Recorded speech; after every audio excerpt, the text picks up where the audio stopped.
9월부터 우리는 이 다시 예배로라는 주제로 하나님 말씀 보고 있습니다. 새로운 학기를 맞이해서 어떻게 다시 우리 삶의 중심을 하나님께 맞추고 우리 신앙의 열정을 회복할 수 있을까 이제 답을 찾고 있는데, 그것은 신령과 진정으로 드리는 예배에 있다라는 것을 우리가 보았습니다. 그래서 첫 번째 오프닝 할 때는 예배에 대해서 우리가 정의를 디파인했는데요. 단순한 이벤트가 아니라 하나님을 향한 존재적 반응이다 라고 보았습니다. 좀 어려울 수 있지만 우리의 반응이라는 거예요. 결국은 우리가 모아서 정성을 모아서 하나님께 드리는 것이 예배가 아니라 이미 하나님께서 예비하신 것, 준비하신 것에 대한 반응이 우리의 예배가 되어야 된다. 그래서 여호와 이레라는 걸 보았죠. 내가 준비한 것을 드리는 것이 예배가 아니라 하나님께서 준비하신 것에 대한 감사, 이것이 우리의 반응, 예배라는 걸 보았습니다. 지난주 두 번째 시간은 주일 예배를 온전히 찬양 예배로만 드렸습니다. 예배 형식의 차이가 있는 것이지 찬양으로 주일 예배 드리는 거 하지 말라는 법은 없죠. 온전한 예배입니다. 우리는 하나님을 찬양하기 위해 지음을 받았기 때문에 하나님 앞에서 손뼉치고 춤추며 노래하는 것은 하나님의 목적대로 사는 것입니다. 지난주 우리는 여러 가지 찬송도 부르고 복음성가도 부르고 여러 가지 스타일, 맨 마지막은 삼바 스타일도 나왔잖아요. 그 삼바 춤에 맞춰서 하나님께 영광을 올려드렸는데, 하나님을 기뻐하는 사람들의 그래서 당연한 반응은 이 춤과 노래로 드려지는 찬양이죠. 어린아이들도 신나면 춤을 추고 흥얼거리듯이 당연히 우리의 기쁨은 노래와 춤으로 하나님께 찬양 드려져야 합니다. 오늘은 다시 예배로 세 번째 시간으로 말씀으로 드려질 수 있는 예배에 대해서 우리 같이 하나님 말씀 보려고 합니다. 미리 알려드리지만 1시간 설교할 건 아니니까 여러분 걱정 내려놓으시기 바랍니다. 우리가 예배라고 할 때 여러 가지 요소들을 떠올릴 수 있죠. 찬양, 기도, 성찬, 헌금, 성경 봉독도 마찬가지고요. 설교, 축도 등의 주일 예배 순서들이 많이 있습니다. 이 모든 순서가 중요합니다. 그러나 우리가 잊지 말아야 할 사실은요, 각각의 순서 하나하나가 모두 예배가 될 수 있다라는 점이에요. 즉 찬양이 더 중요하고 기도가 덜 중요하고 설교가 핵심이고 나머지는 부수적이라고 말할 수 없어요. 예배의 모든 요소는 동일하게 중요하죠. 근데 그럼에도 불구하고 그 예배의 가장 중심적이고 가장 펀디멘털한 것이 하나 있는데, 그것은 바로 말씀입니다. 말씀이 가장 중요하다라고 얘기할 수 있는데, 그 이유가 뭐냐면 오늘 본문이 이렇게 선포하고 있기 때문이에요. 태초에 말씀이 계셨다. 그 말씀은 하나님과 함께 계셨다. 그 말씀은 하나님이셨다.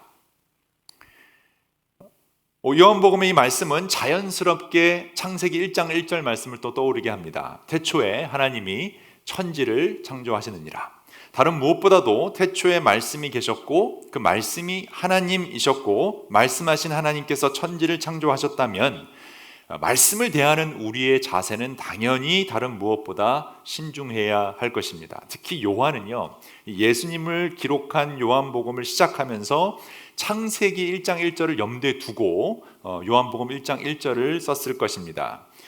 창세기가 창조의 시작을 증거하는 것이라면 요한복음은 그 창조 이전부터 계셨던 근원, 이 말씀이신 하나님을 선포하는 거죠. 근데 재미난 것은 뭐냐면 요한이 이 말씀을 설명하기 위해 당시 헬라 철학자들이 즐겨 쓰던 단어인 이 로고스라는 단어를 사용했다라는 것입니다. 로고스 여러분 아마 들어보셨을 거예요.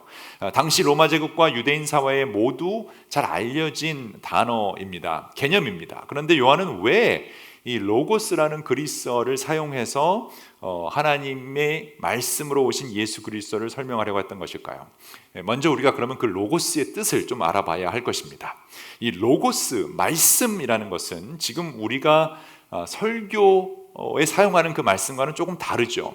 설교는 말씀 선포 내지는 말씀 전달 아니면 말씀 해석이라고 할 수 있습니다. 그래서 설교를 듣는 우리는 설교를 듣고 나서 잘못 이렇게 오해할 수 있는 표현들을 자주 사용하는데 그걸 우리 좀 조심해야 됩니다. 보통 그날 좀 은혜를 많이 받았다 그러면 이제 목사님 오늘 말씀 참 좋았습니다 이렇게 얘기를 하죠. 근데 그 말씀은 사실은 하나님을 뜻하기 때문에 하나님 참 좋았습니다, 하나님 늘 좋죠, 말씀 참 은혜로웠습니다, 말씀 늘 은혜롭습니다. 근데 어떤 분들은 말씀이 좀 길었어요. 그건 하나님이 좀 길었다라는 뜻이거든요. 그러니까 저를 칭찬하시려면 설교가 좋았다라든지 아니면 설교 스타일이 아니면 뭐 딜리버리가 아니면 뭐 오늘 목소리가 좋았다. 오늘 목소리 좀 더 괜찮지 않나요? 마이크를 좀 바꿨더니 목소리가 한결 더 깊이 있습니다. 어쨌든 그런 거를 설명하는 것이지 말씀 자체는 뭐 은혜로웠다, 뭐 말씀이 짧았다, 길었다 이렇게 할 수가 없다라는 것이죠. 요한복음 1장 1절의 말씀이란 예수 그리스도에 대한 근본적인 진리를 설명하기 위한 단어입니다. 우리는 우선적으로 인간의 그 어떤 언어도 전능하신 하나님을 다 표현하고 설명할 수 없음을 먼저 우리 이해해야 합니다. 인간의 언어 자체도 불완전하지만 그 언어를 전달하는 우리의 지능과 이해도도 많이 떨어지기 때문에 그 어떤 단어로도 하나님을 다 설명할 수가 없습니다. 언어의 한계가 분명히 있기 때문이죠. 사실 인간들끼리도 그래요. 여러분 사랑하는 뭐 배우자나 자녀들에게 생일 카드 쓸 때 이제는 매번 그 말이 그 말 아닙니까? 제가 그런 실수를 했어요. 결혼 10년까지는 뭐 결혼 기념일이나 제 아내 생일 때 정말 멋진 글 여러 가지를 동원해서 다 썼는데 그 후로는 제 아내 말이 그 말이다라는 거예요. 매년 똑같은 말이 써졌다. 그래서 어쩔 때는 비교해 보더라고요. 근데 저도 깜짝 놀랐어요. 똑같은 단어로 똑같이 쓸 때가 있었습니다. 더 놀라운 사실은 어떨 때는 카드도 똑같은 디자인을 사고 그걸 했다는 거예요. 큰일 났죠. 이제 저는 완전히 이제 갔습니다. 어쨌든 우리의 인간이 가지고 있는 기억력, 언어의 능력, 표현은 제한적이라는 거예요. 표현력이 좋지 않아요. 기억력도 좋지 않아요. 한정되어 있어요. 그럼에도 불구하고 우리가 어떤 것을 설명하기 위해 또 소통하기 위해 사용할 수 있는 가장 좋은 것은 언어 밖에는 없죠. 그래서 우리가 언어를 통해 표현하고 증명합니다. 사도 요한도 이 언어로 하나님을 표현해야 되는데 완벽하게 설명할 수는 없었지만 당시 사용하고 있었던 로마 제국의 공통 언어 있던 이 그리스어를 통해서 설명하고 있는 거죠. 그 그리스어 중에서도 가장 이 아카데믹한 단어 중에 하나, 이 철학적이고 신학적인 단어를 가지고 있었던 의미를 가지고 있었던 이 로고스라는 단어를 통해서 하나님을 지금 설명하고 있는 거예요. 그러니까 이게 완벽하진 않지만 이 로고스라는 개념이 많은 사람들에게 알려졌으니까 자, 이 로고스가 무엇인지 내가 설명해 줄게 라고 시작하는 거예요. 그런데 그 당시 헬라 철학에서 이 로고스의 의미는 세 가지가 있었는데 첫 번째가 우주를 질서 있게 다스리는 원리로 이해가 됐습니다. 고대 헬라 철학자들은요, 이 세상이 혼돈 속에서 어떤 질서를 발견하려고 했어요. 요즘 우리가 코스모스라는 책으로 북클럽을 하고 있는데 그 코스모스의 개념도 똑같은 개념이 나와요. 케이오스에서 이 코스모스를 찾는 거죠. 그러니까 이 로고스를 모든 만물을 지배하는 보편적인 법칙이자 이성으로 보았고요. 우주를 생성하고 유지하는 근원적인 원리라고 여겼습니다. 그래서 스토아 철학자들은 이 개념을 더 발전시켜서 이 로고스를 우주의 영혼이자 신적인 이성으로 여겨서 모든 자연, 우주의 법칙, 자연현상을 이 로고스의 섭리와 법칙에 따라 일어난다라고 믿었어요. 그리고 두 번째로 이 로고스의 뜻은 만물 안에 내재된 힘과 이성이라고 이 사람들은 믿었습니다.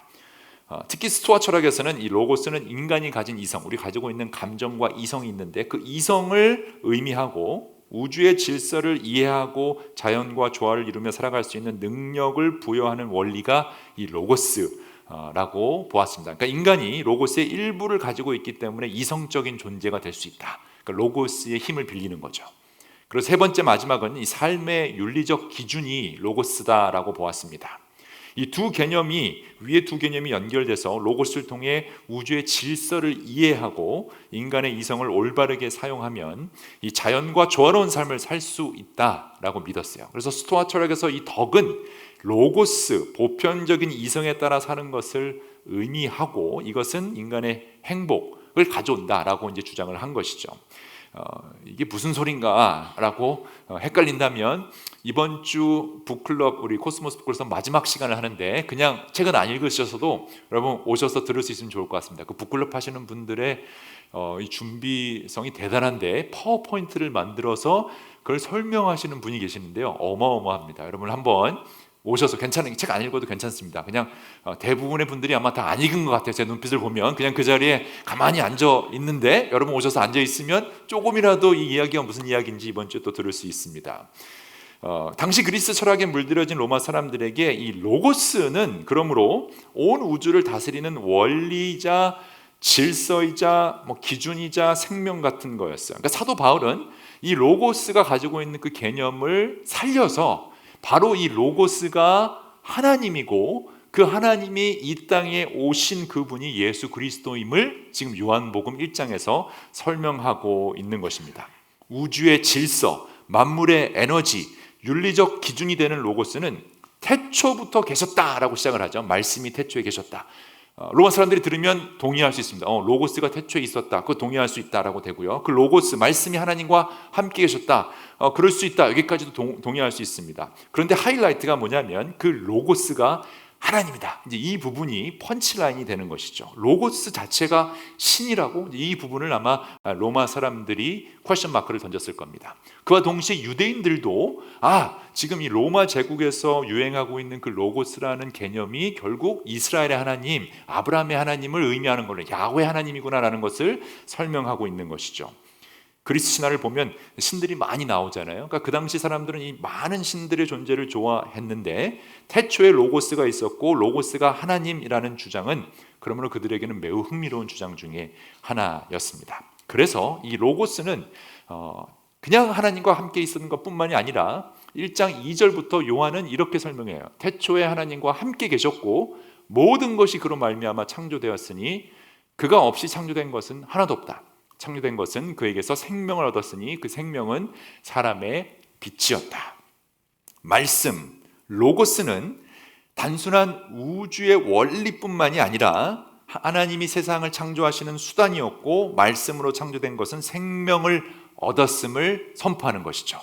이 진리를 증거하기 위해 당시 유행했던 그리고 잘 알고 있었던 선지자인 세례 요한의 이야기를 끌어들고 그 다음에는 그래서 세례 요한이 왔는데 그 사람은 빛이 아니었고 빛을 증거하러 온 사람이다라고 이야기를 하죠. 그리고 나서 9절부터 참 빛이 있었는데 라고 설명을 하고 있습니다. 그 빛이 세상에 와서 모든 사람을 비추고 있었다. 그는 세상에 계셨다. 세상이 그로 말미암아 생겨났는데도 세상은 그를 알아보지 못했다. 그가 자기 땅에 오셨으나 그의 백성은 그를 맞아들이지 않았다. 여기서 우리 인간의 비극을 보게 됩니다. 로고스란 개념을 잘 알고 유행하고 있었고 많은 사람들이 로고스는 뭔지 알았는데 정작 그 로고스가 이 땅에 오신 그 예수 그리스도를 보았을 때는 알아보지 못했다라는 것이죠.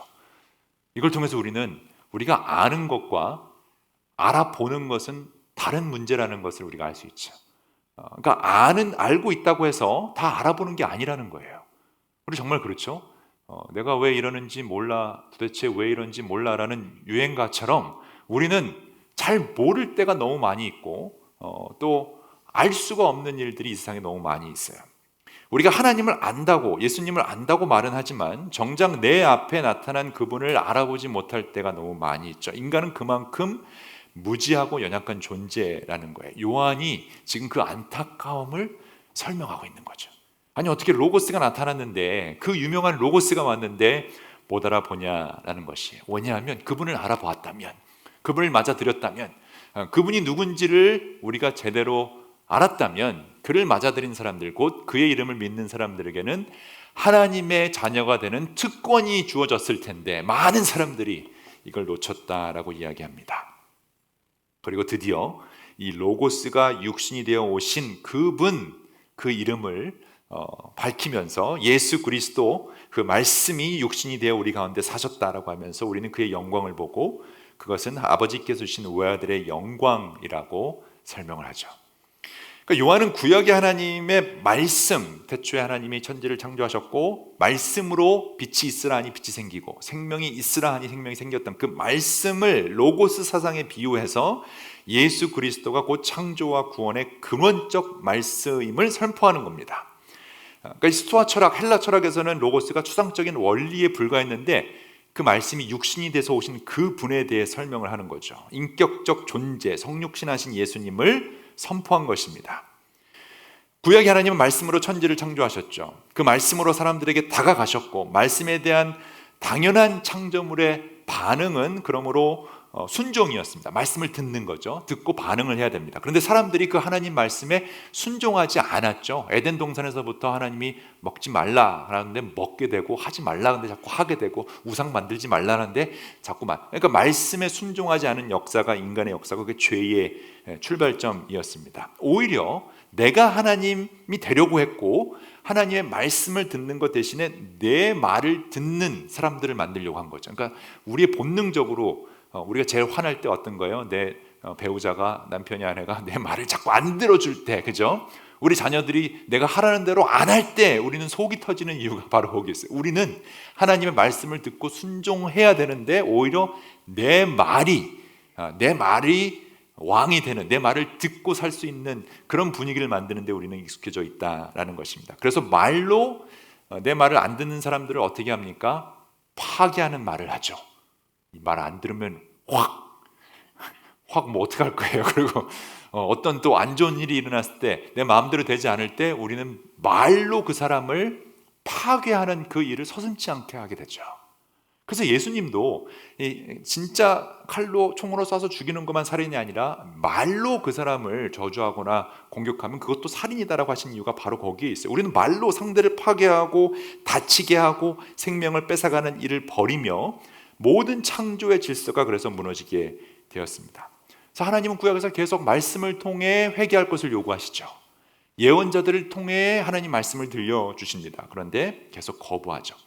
마지막으로 택하신 결단이 바로 말씀이 육신이 되어 오신 예수 그리스도였죠. 그래서 예수님이 오셔서 직접 보여주시면, 직접 살면, 직접 느끼면 그 말을 받아들이지 않을까라고 했죠.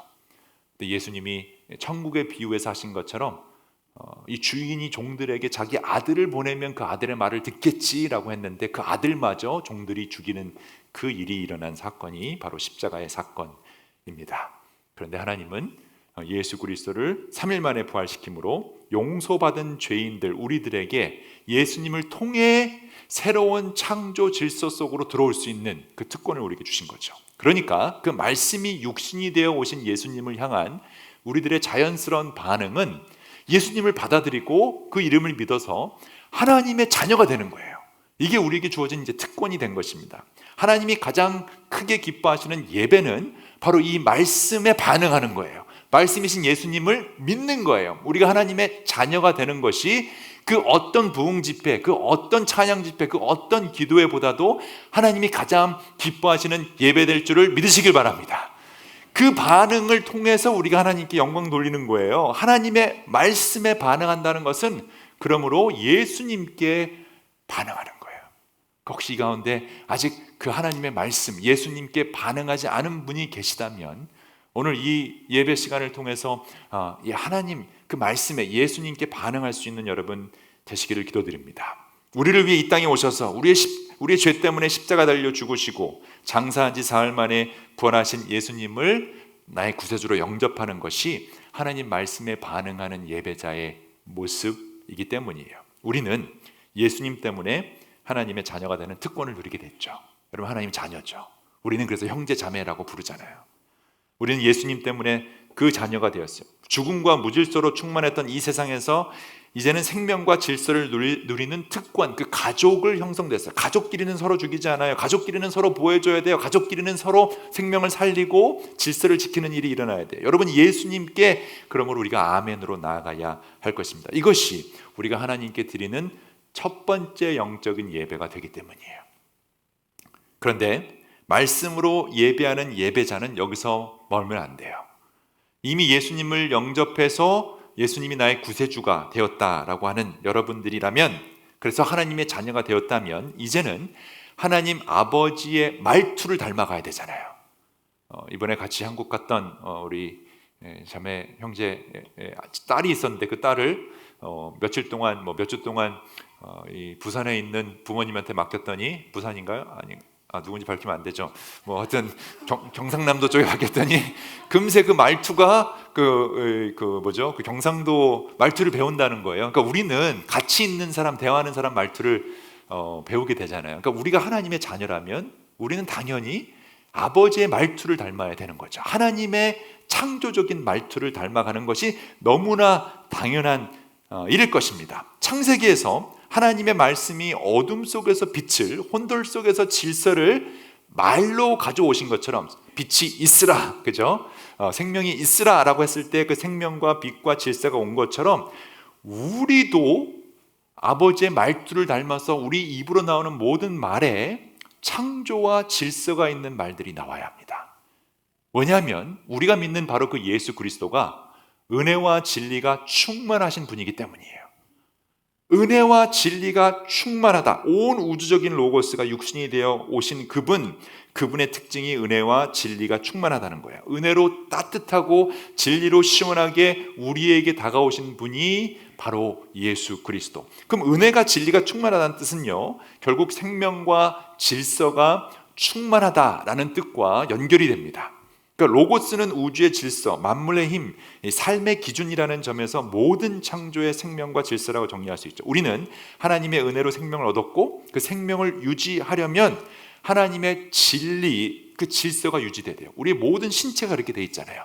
지금 우리의 심장이나 모든 장기들이 질서 있게 움직이고 있고 우리의 피나 세포나 다 질서 있게 움직이고 있어요. 우리 세상도 마찬가지죠. 이 교통이 질서가 없으면, 트래픽 라이트가 없으면, 법규가 없으면 무질서가 되고 사고가 너무 많이 일어날 거예요. 그러니까 이 세상의 생명을 유지하기 위해서는 그 질서가 있어야 되는데, 그래서 하나님의 말씀이 선포된 곳을 보면, 다시 말해서 예수님이 가신 곳에서 어떤 일이 일어납니까? 병든 자가 치유됨을 얻고요, 죽은 자가 살아나고요, 생명이 일어나고 관계가 무너지고 무질서한 그곳에서 질서가 세워지는 것을 알 수 있습니다. 말씀이 선포된 곳에 은혜와 진리, 생명과 질서가 충만했다라는 것이에요. 우리의 말도 그래야 합니다. 하나님의 말씀이 생명과 질서를 가져오는 창조적인 일을 한다면 하나님의 말씀에 순종하는 우리 또한 우리 입에 나오는 모든 말이 생명과 질서를 가져오는 창조적인 일에 동참해야 한다는 거예요. 하나님 말씀은 단순한 소리가 아니라 존재하는 것을 만들어내고 그분의 뜻을 이루는 역동적인 힘이라는 사실을 우리가 정말 믿는다면, 하나님의 말씀으로 온 천지를 창조하셨다, 생명을 주셨다, 질서가 일어났다는 것을 믿는 사람들이라면 우리의 입술로 나오는 모든 소리도 그래야 하지 않을까요? 하나님 말씀이 선포된 곳에 그 현실이 창조되었어요. 어떤 현실입니까? 생명과 질서가 생겨나는 현실. 근데 내가 하는 말에 그런 현실이 일어납니까? 아니면 지옥의 현실이 일어납니까? 내가 말을 하면 내 자녀들이, 내 배우자가 너무 기뻐하고 살아나는 그런 현실입니까? 아니면 저 인간 또 저런다라고 하며 지옥 같은 그런 현실을 보여주고 있습니까? 여러분에게도 그런 능력이 주어졌잖아요. 여러분 말 한마디로 사람을 살리기도 하고 죽이기도 하잖아요. 창세기 1장은 반복적으로 하나님이 말씀하시되 있고 이루어졌다, 이 구조로 구성되어 있죠. 빛이 있으라 하심에 빛이 있었고, 생명이 있으라 하심에 생명이 있었고 이루어졌다. 말씀 자체가 생명의 현실을 창조하고 세우는 능력, 그 능력이 있다면 우리의 입을 통해서도 창조적인 일들이 일어나야 되지 않을까. 오늘 좀 이걸 여러분 도전해 보고 싶습니다. 여러분의 여러분의 목소리에서 나오는 그 목소리, 여러분 생각이 이 땅의 현실이 되는 유일한 방법은 말밖에 없잖아요. 말이 어떤 말이 나오는지 우리는 조심해야 할 것입니다. 쉽게 말하자면 우리는 입조심해야 합니다. 말에 능력이 있습니다. 창조주 하나님은 말씀으로 천지를 만드시고 생명을 주셨고 질서를 세우셨고 모든 것을 이루신 것, 그것을 믿는다면 반대로 말씀으로 파괴할 수도 있고 죽일 수도 있고 없애버릴 수도 있는 능력이 있다는 뜻이에요. 만일 우리가 그 하나님의 형상대로 지음을 받았고 예수를 믿는 사람으로 은혜와 진리가 충만한 사람이라면 우리 말을 통해서도 창조가 일어날 수도 있고 파괴가 일어날 수도 있겠죠. 그런 경우 여러분 경험해 보셨잖아요. 정말 말 한마디로 분위기 싸해질 때 있죠. 또 말 한마디로 분위기가 따뜻해질 때가 있죠. 여러분 말이 얼마나 파워풀한지 모르겠어요. 지금 저도 이 순간 분위기 싸하게 만들 수 있어요. 아재 개그를 했는데 안 웃는다? 그러면 하지 말래요. 여기 하지 말래요. 분위기 싸하죠. 근데 정말 따뜻한 말로 감동 주는 말이 나온다? 그럼 여러분 마음에 생명이 꿈틀거립니다. 그만큼 말의 파워가 대단한 거잖아요. 말 한마디로 내 칭찬과 위로의 말로 배우자를 살릴 수 있고 자녀를 살릴 수 있고 짜증나는 저주의 말로 그들을 죽이기도 합니다. 말 한마디로 빚을 갚을 수도 있고요, 용서를 구할 수도 있는데 말 한마디로 빚이 더 생기기도 하고 평생 용서받지 못하는 원수가 되기도 합니다. 여러분은 이런 놀라운 말의 능력을 지금 어디에 사용하고 계십니까? 여러분의 말은 내 주위에 있는 사람들을 살리는 생명과 질서의 창조 일에 사용되고 있습니까? 아니면 그 사람을 죽이는 파괴적인 현실을 가져오고 있습니까? 은혜와 진리이신 예수를 믿는 내 말이 과연 생명을 세우고 있는지, 질서를 세우고 있는지, 아니면 죽음과 혼란을 낳고 있는지 우리 오늘 한번 심각하게 생각해 봅시다. 말씀을 마치겠습니다. 말씀 별로 안 길죠? 태초에 말씀이 계셨습니다. 그 말씀이 하나님이시고 그 말씀으로 모든 생명과 질서가 나타났습니다. 그런데 그 말씀을 대하는 인간의 반응은 순종이 아니라 교만이었죠. 내가 하나님이 되려는 고집으로 생명과 질서를 내 뜻대로 만들려고 욕심내었고 그 결과 생명과 질서가 무너져 버렸어요. 그런데 인간은 계속 이 로고스라는 개념을 통해 아니면 코스모스라는 개념을 통해 아니면 그 어떤 철학적인 종교적인 개념을 통해 계속 그 생명과 질서를 찾으려고 발버둥 쳤는데 절대 인간들은 무에서 유를 창조해낼 수 없죠. 생명을, 질서를 만들어내지 못했어요. 지금 우리가 이 사회에 있는 모든 질서도 한순간에 무너지는 거 여러분 다 보셨잖아요. 그래서 오신 분이 바로 예수 그리스도, 우리를 구원해 주실 구세주, 은혜와 진리가 충만하신 그 예수님입니다. 병들어 죽어가는 사람 그곳에 그분이 가시자 생명이 충만해졌어요. 무질서한 그곳에 그분이 가자 질서가 세워졌어요. 올바른 관계가 회복되고 평화가 이루어지며 창조주 하나님과 그분의 최고의 걸작품인 인간 간의 관계가 회복되었어요. 태초에 시작되었던 그 창조 질서가 다시 회복됐죠. 그리고 그 일을 우리에게 맡겨주셨는데 우리는 말로써 그 일을 시작할 수 있어요. 그래서 인간에게 가장 중요한 이 말씀이신 예수님을 만나는 것, 이것이 우리가 하나님께 예배자로 나가는 첫 단계이고요. 그 다음에 우리는 은혜와 진리가 충만한 상태에서 생명과 질서를 만들어내는 말을 해야 돼요. 제발 여러분 제일 가까운 사람에게 말로써 상처 주지 마세요. 우리가 사실 가만히 생각해보면 말 외에 상처 주는 게 별로 없어요. 싸늘한 그 한마디, 퉁명스러운 그 한마디, 짜증나는 그 한마디가 그 사람에게 얼마나 깊은 상처가 되는지 가끔 모를 때가 있어요. 근데 자기는 막 그렇게 하면서 가끔 상대방이 또 그렇게 하면 또 굉장히 상처받아 혼자. 그래서 이 모든 걸 다 녹음해 놔야 돼. 녹화해놓고 공평하게 봐야 돼. 어쩌면 그럴지도 모르겠어. 천국에 올라가서 하나님이 그 둘 사이에, 부부 사이에, 부모 자녀 사이에, 가족 사이에 있었던 모든 비디오를 보여주면서 그럴 때 여러분 우리가 창피하면 안 되잖아요. 과연 나는 무슨 말을 하고 있을까? 요한복음 3장을 보면 바리새인이었던 니고데모가 예수님을 만나는 장면이 나옵니다. 누가 볼까봐 빛이 없는 밤에 예수님을 찾아오죠. 어떻게 해야 생명과 질서를 얻을 수 있냐라고 묻게 되고 예수님은 그래서 오늘 설교의 전체 핵심이자 한마디 썸머리인 요한복음 3장 16절을 말씀해 주시죠. 같이 한번 읽어볼까요? 시작. 하나님이 세상을 이처럼 사랑하사 독생자를 주셨으니 이는 그를 믿는 자마다 멸망치 않고 영생을 얻게 하려 함이니라. 우리가 말씀으로 예배한다는 것은 단순히 설교를 듣는 행위에 그치지 않아요. 그러니까 예배 주일날 와서 오늘 설교 말씀 잘 들었다로 끝나는 게 아니라 말씀이 육신이 되어 오신 예수님께 반응하는 거예요. 그 아들을 믿는 자는 하나님의 자녀, 그 생명을 얻는다라고 분명히 말씀하십니다. 하나님의 자녀로 사는 것이 예배입니다. 또한 우리가 하나님의 형상대로 지음받았고 말씀으로 창조된 존재이기 때문에 우리 입술에 나오는 모든 것이 창조적인 힘을 가질 수 있다는 것 우리는 기억해야 할 것입니다. 그러므로 진정한 예배자는 예수님의 은혜와 진리로 충만해서 은혜와 진리의 말이 나오는 거예요. 내 안에 가득 차 있는 게 툭 쳤을 때 나오는 거잖아요. 그러니까 여러분 누가 툭 쳤을 때, 배우자가 툭 쳤을 때 아무리 짜증이 나도 은혜와 진리가 충만하면 은혜와 진리가 충만한 생명과 질서의 말이 나와야 합니다. 우리의 말 속에 생명과 질서가 드러나야 돼요. 자꾸 문제를 더 일으키지 마. 그런 분들이 있어. 그만 말을 안 하면 좋겠는데 말을 하면 할수록 문제가 더 커지는 사람들이 있잖아요. 회사에서 그런 분들이 있을 거예요. 그냥 그런 분들은 정말 뭐 이렇게 욕을 한마디 해주고 싶죠. 뭐 조용히 하라고. 우리가 말을 통해서 질서가 세워져야지, 사람이 살아나야지. 자꾸 죽이고 무질서가 일어나면 안 된다. 우리가 드리는 가장 큰 예배는 단순히 찬양하고 기도하고 헌금하는 차원을 넘어 예수님을 영접하고 그분의 은혜와 진리로 살아가는 것.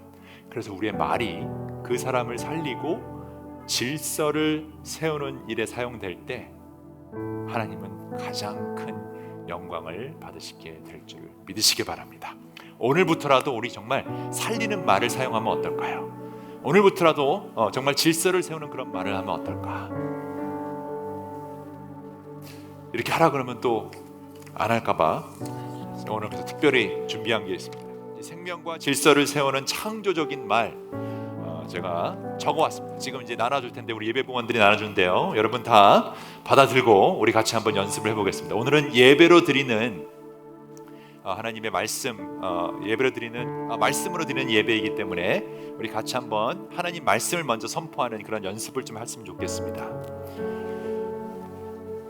생명과 질서를 세우는 창조적인 말 A에 보면요, 첫 번째 페이지에 우리가 먼저 하나님이 나에게 주시는 이 말을 단순히 묵상하면 안 되고요, 선포해야 합니다. 내 말로, 내 입으로, 혀로 선포하고 내 귀로 들어야 돼요. 굉장히 중요합니다. 그래서 우리 한번 하나님이 주시는 말씀이 어떻게 나의 선포가 될 수 있을지 한번 같이 읽을 수 있으면 좋겠고요. 그리고 나서 이제 부부끼리 오신 분들을 위해서 또 우리가 하는 게 있고요. 또 혼자 오신 분들은 자녀들에게 하는 그 말을 좀 우리가 하려고 합니다. 자, 제일 먼저 여호수아 1장 9절 말씀 우리 같이 선포할 수 있으면 좋겠습니다. 같이 한번 선포할까요? 시작. 내가 내게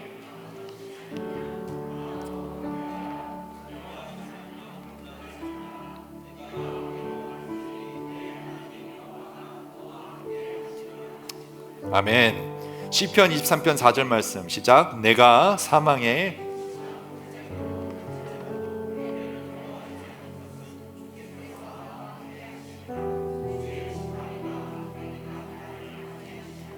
아멘. 예레미야 29장 11절 말씀 여호와의 말씀이니라.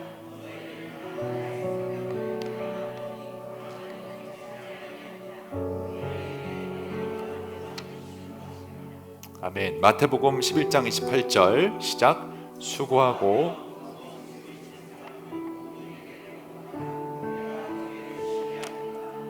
아멘. 마지막 로마서는 좀 확신에 찬 그 감정으로 읽겠습니다. 시작. 나는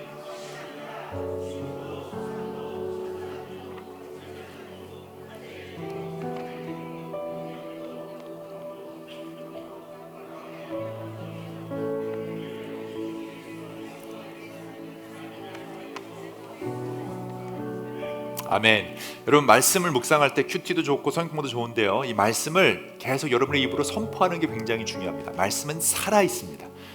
입으로, 눈으로만 보지 말고요, 입으로 선포하고 여러분의 귀로 들어야 되니까요, 이 하나님 말씀이 계속 선포될 수 있게끔 그렇게 훈련하시면 좋겠습니다. 그와 동시에 아마 잘하고 계신 분들도 있겠지만 배우자를 살리는 말을 좀 해야 됩니다. 그래서 혹시 지금 배우자랑 같이 오신 분이 있다면 이 남편은 아내를 위한 격려와 위로의 말 5가지가 있어요. 그래서 남자분들은 이걸 아내분들에게 좀 할 수 있으면 좋겠는데 쑥스럽더라도 뭐 혼자 하라 그러면 또 안 하니까 같이 한번 해보겠습니다. 남자분들만 일단 남자분들만 아내를 바라보며 혹시 같이 오셨다면 한번 같이 읽어보겠습니다. 시작. 당신은 내가 만난 사람들 중 자, 좀 감정을 싣고 하면 좋겠어요. 그냥 목사가 하라 그러니까 그냥 그럽니다 이렇게 하지 말고 정말 그렇게 했으면 좋겠어요. 두 번째 시작. 힘들겠지만 당신이라면. 자, 세 번째, 당신이 하는 모든 일이 우리 가족에게는 정말 고마우십니까? 네 번째 시작. 당신이 있어 내 인생이.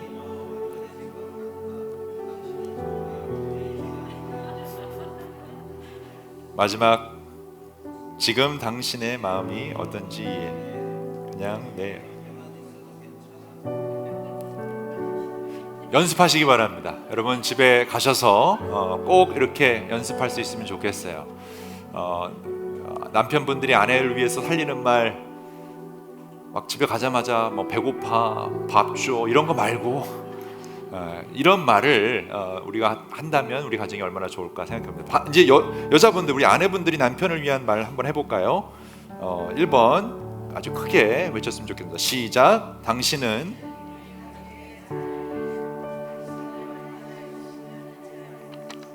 이거 한마디면 끝입니다.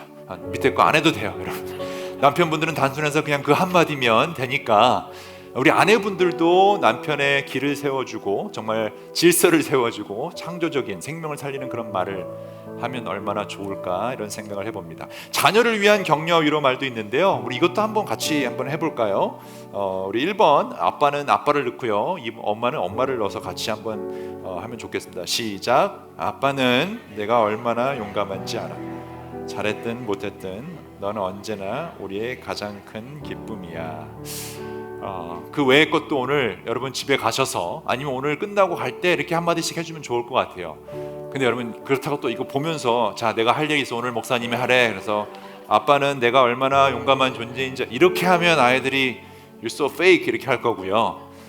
카톡을 하시든지 아니면 메시지를 보내시든지 아니면 좀 외워서, 이건 외울 수 있잖아 이 정도는, 외워서 아이들에게 이런 말을 해준다면 우리 아이들이 얼마나 오늘 하루 생명이 풍성하고 또 아름다운 이 현실을 맞이할 수 있을까 생각해 봅니다. 여러분 하나님이 여러분을 향해 먼저 그렇게 하셨어요. 너는 내 사랑하는 아들이라, 너는 내 사랑하는 딸이라, 내가 너를 좋아한다. 생명과 질서가 넘치는 그 말이 우리에게 왔으니 그 예수 그리스도의 은혜와 진리를 깨달은 나라면 우리 가장 가까운 배우자와 자녀들, 부모님들, 우리 교회 식구들에게 그런 말을 할 수 있다면 얼마나 좋을까요? 그런 놀라운 창조의 질서, 생명의 풍성함이 일어나는 여러분 가정 되시기를 우리 주 예수 그리스도의 이름으로 축원합니다. 자, 한번 기도하겠습니다. 우리 오늘 받은 말씀으로 좀 기도할 수 있으면 좋겠습니다. 여러 가지 그냥 연습하시라고 몇 가지를 적어왔는데 여러분 이거 외에 여러분 아마 잘 하시는 그런 말들이 있을 겁니다. 그런데 먼저 여러분 우리가 하나님 말씀으로 채워져야 됩니다. 하나님이 여러분을 향해 주시는 그 말씀 여러분의 것이 되어야 합니다. 내가 내게 명령한 것이 아니냐, 강하고 담대하라, 두려워 말라, 놀라지 말라, 내가 너와 함께 하니라. 너희를 향한 나의 생각을 내가 하나니 평안이요 재앙이 아니라 너희에게 미래와 희망을 주는 것이라. 수고하며 짐진 자들아 모두 내게로 오라, 내가 너희를 쉬게 하리라. 이 말씀을 먼저 듣고 받으시기 바랍니다. 그리고 외치시기 바랍니다. 하나님 앞에 나아가시기 바랍니다. 혹시 아직 예수님 만나보지 못한 분 계시다면, 하나님 말씀에 반응 못한 분이 계시다면 예수님 오늘 믿겠습니다라고 헌신하는 시간 가졌으면 좋겠습니다. 또 이미 예수님의 그 은혜와 진리를 깨달은 분들은 이 시간 하나님 내 혀를 주관하여 주옵소서, 내 입술을 주관하여 주옵소서, 내 아내, 내 남편에게 혹시라도 말로 상처를 준 것이 있다면 용서하여 주옵소서, 우리 자녀들 용서하여 주옵소서, 그리고 살리는 말, 질서 있는 말을 할 수 있게 도와달라고 우리 다시 한번 조용히 기도한 후에 축도로 예배 마치도록 하겠습니다. 기도하겠습니다.